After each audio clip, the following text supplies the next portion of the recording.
टेलीगन संख्या 1। डिक्टेशन की स्पीड होगी 80 वर्ड पर मिनट। डिक्टेशन शुरू होगा 5 सेकंड बाद। हाँ, स्टार्ट।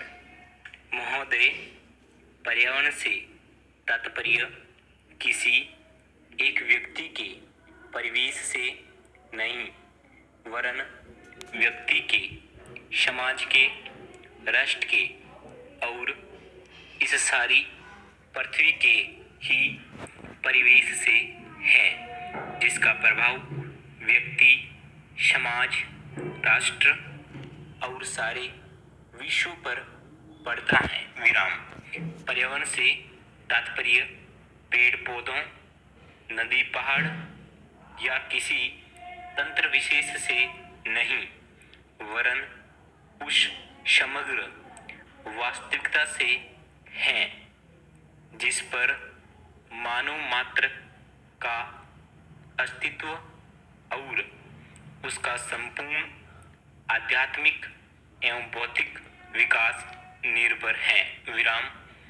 अस्तित्व केवल शारीरिक स्वास्थ्य ही नहीं, मानसिक भी। विराम। स्वस्थ शरीर में स्वस्थ मन ही अच्छे स्वास्थ्य की परिभाषा है। विराम। शारीरिक स्वास्थ्य हमारे आहार पर निर्भर है, जिसका स्रोत इस पृथ्वी का जल, थल, वायुमंडल है। विराम। मानसिक स्वास्थ्य भी पराकांतर से इन्हीं पर निर्भर है। विराम। क्योंकि जैसा खाएं अन्न, वैसा बने मन। विराम। स्वस्थ जीवन पर सबसे अधिक प्रभाव हमारी चिंतन का, हमारी परंपराओं का और उन सब परिस्थितियों का पड़ता है जो हमारे ऊपर आरोपित हैं या की गई हैं या की जा रही है। विराम। इसलिए पर्यावरण या परिवेश में जल, थल, वायु ही नहीं, बल्कि वे सारे घटक महत्वपूर्ण हैं जिसका कुछ भी प्रभाव हमारे जीवन पर, हमारी क्रियाशीलता पर पड़ता है। जैसे हमारे विचार, हमारे आचरण और हमारी परंपराएं एवं संस्कृति आदि। विराम। New para. सदा से मानव की आकांक्षा उन्नति और विकास की रही है। विराम। जगत का अर्थ ही गतिमान और गति दोनों ओर संभव है, उन्नति की ओर भी और अवनति की ओर भी। विराम। पहली को हम प्रगति कहते हैं और दूसरी को अगति, विगति, अधोगति या दुर्गति कह सकते हैं। विराम।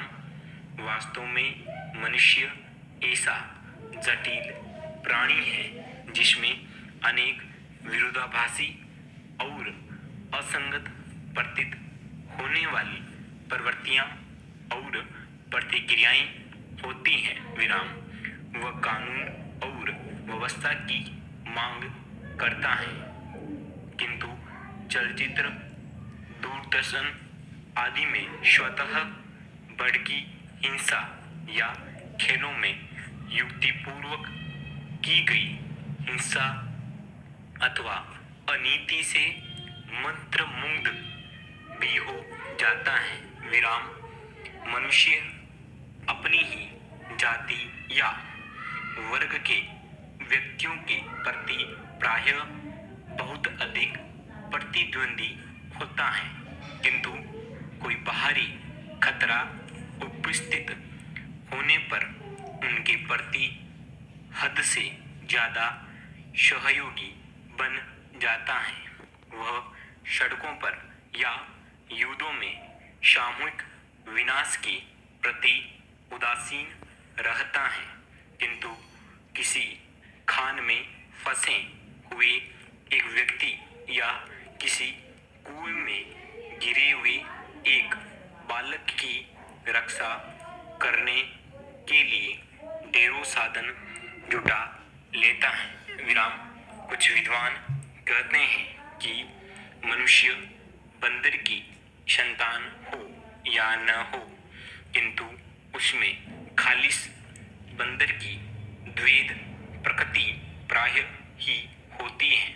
उसमें शाकाहारी बंदरों की भांति वृक्षों में उछल कूद करने की प्रवृत्ति तो होती ही है, साथ ही ऐसे बंदरों की स्वाभाविक जिज्ञासा भी होती है जो अत्यंत संगठित गिरोहों में रहते हैं और भांति भांति का मांस खाने में मजा लेते हैं। विराम। मनुष्य की ऐसी परस्पर विरोधी इच्छा आकांक्षाओं से निपटना असंभव होता है, फिर भी किसी प्रकार का संतुलित मध्यम मार्ग अपनाना अनिवार्य होता है। विराम। यही बुद्धिमानी का रास्ता है। विराम। विद्वान ने मानव की मूलभूत आवश्यकताओं को 5 स्तरों में रखा है। पूर्ण विराम।